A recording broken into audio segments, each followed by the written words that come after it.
రఫీ గారు, మౌలిక సదుపాయాల కల్పనను కూడా మనము అభివృద్ధి కింద చెప్పాలి అనుకున్నప్పుడు ప్రతి గ్రామంలోనూ ప్రతి ఒక్క విషయంలోనూ ముఖ్యంగా చూస్తే బేసిక్ నీడ్స్ అయిన విద్యా వైద్యానికి సంబంధించి క్లినిక్లు స్టార్ట్ చేశాము, నాడు నేడుతో బళ్ళని మేము ఆధునీకరించాము అని చెప్తూ, అంతేకాకుండా రైతుల కోసం ఇంకోళ్ళ కోసం ఇట్లా డిజిటల్ లైబ్రరీ కూడా ఒక 3,000 కట్టబోతున్నామని చెప్పి వైసీపీ నుంచి జగన్మోహన్ రెడ్డి స్టేట్మెంట్ ఇస్తున్నారు.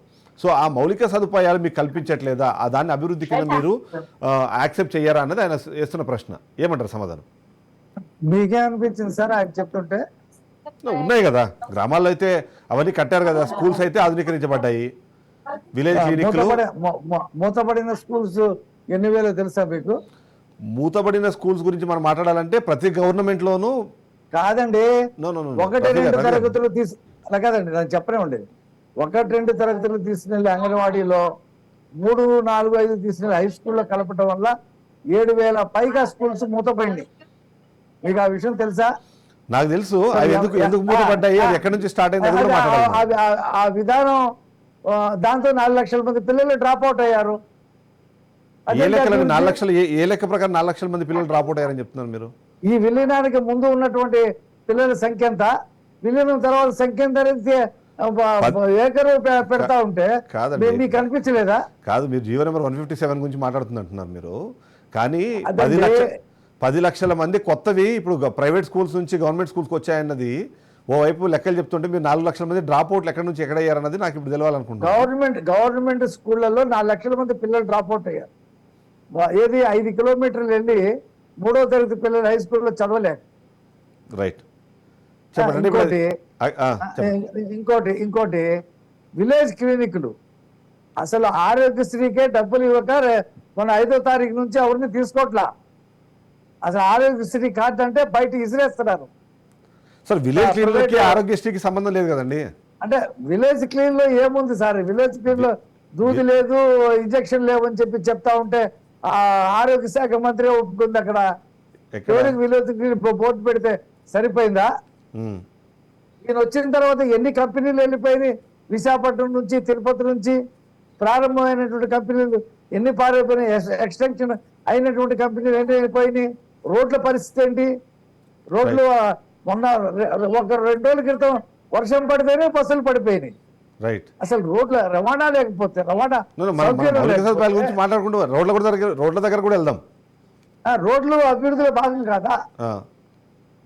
రోడ్లు, కరెంటు, నీరు ఉంటేనే కదా ఏదైనా పరిశ్రమ వస్తుంది, ఉత్పత్తులు వస్తాయి, ఉత్పత్తులు రవాణా.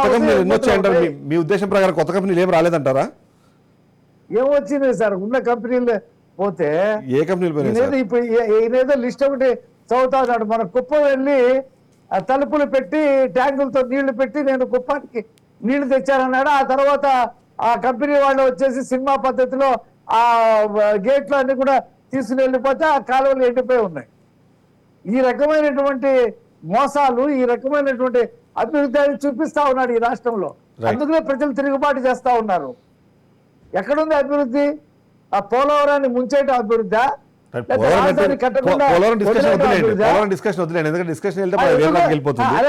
అలాగే సార్ ఇరిగేషన్ ప్రాజెక్టులు కంప్లీట్ చేయడం అభివృద్ధిలో భాగం కాదా?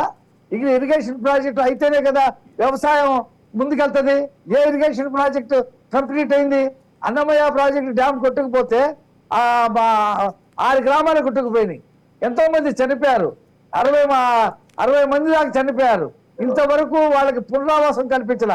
గేట్లకి గిరీజు కూడా పెట్టలేనటువంటి పరిస్థితిలో ఉన్నాయి.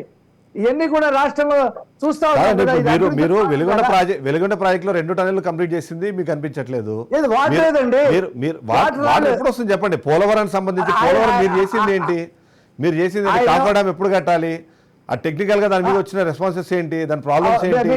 మీరు దాని మీద చర్చ పెడతారు. అదే నా చర్చ పెడదామంటున్నా, వద్దంటున్నాను నేను. ఆ చర్చ వద్దు, మనం డెవలప్మెంట్ మీద చర్చ పెడదామంటున్నా. చర్చ మీద అడిగి తీసుకెళ్తున్నారు. అలాగా సార్, పోలవరం వైపు తీసుకెళ్తారు. పోలవరం చర్చ వేరు. అలాగే 5 సంవత్సరాల్లో పోలవరం మీద ఎంత శాతం కట్టారు? పోలవరం నిర్మాణం నేను చెప్పలేనులేండి. మీరు చెప్పే లెక్క నేను చెప్పలేను. 72% మీరు అంటారు. 72%లో మీరు ఏం కట్టారు అన్న దాని మీద మళ్ళీ జగన్మోహన్ రెడ్డికి ఒత్తాసు పెట్టి మమ్మల్ని డిబేట్ లో పిలిచారా ఏంటి? అలా కాదు కదా, నిజాలు మాట్లాడాలి కదా మనము. ఆ, ఏం నిజాలు కూడా మాట్లాడాలి కదా. fact మాట్లాడుతున్నారు మీరు నిజాలు మాట్లాడాలి పోలవరం కదా. మీద నిజాలు మాట్లాడాలా లేదంటారా? ఎన్ని వాయిదాలు వేసాడు ఆయన పోలవరం మీద? అదేనండి, 2 నిజాలు శాతం మాట్లాడాలా కూడా లేదంటున్నా కట్టలేదు. నేను. పోలవరంలో ఒక పార్టీని ఉన్న కాంట్రాక్టర్ని మార్చాడు, మీరు ఒక పార్టీని reverse tendering అన్నాడు. మీరు పార్టీని రిప్రజెంట్ చేసేటప్పుడు పార్టీ వాయిస్ ని కాకుండా దాంతో పాటు కొన్ని నిజాలు కూడా మాట్లాడాలి కదా అంటున్నా నేను. నిజాలే మాట్లాడుతున్నానండి. ఓకే, వెంకటేశ్వర రెడ్డి గారు. పోలవరం గురించి ఏం చెప్పాడు ఆయన?